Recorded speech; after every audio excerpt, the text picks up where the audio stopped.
Welcome to the Learning Pines YouTube. We hope this video helps. In this video, I will explain how to cook with pasta.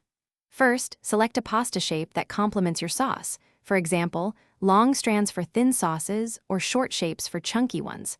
Always use a large pot, ensuring ample space for the pasta to move freely. Generously salt your water before it boils. This is crucial for flavoring the pasta from within.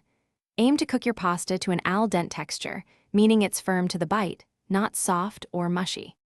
To achieve perfectly cooked pasta, begin with at least 4 to 6 quarts of water for every 1 pound of pasta. This generous amount prevents sticking and allows for even cooking. Add 1 to 2 tablespoons of salt per gallon of water. This seasons the pasta as it cooks. Bring the water to a vigorous, rolling boil before adding the pasta. Stir it occasionally during the first few minutes to ensure the strands or shapes don't clump together.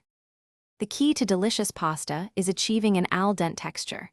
Start checking for doneness about 1 or 2 minutes before the package suggests.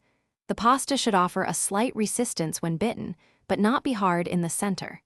Before draining, remember to reserve about 1 cup of the starchy pasta water. This liquid is a secret weapon for emulsifying your sauce later.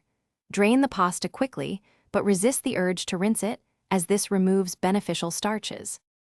Once drained, immediately transfer your hot pasta directly into your prepared sauce. This allows the pasta to absorb the sauce's flavors. Toss the pasta with the sauce for 1 to 2 minutes over low heat, letting them meld together. If your sauce seems too thick, gradually add some of that reserved pasta water, a tablespoon at a time, to achieve the perfect consistency.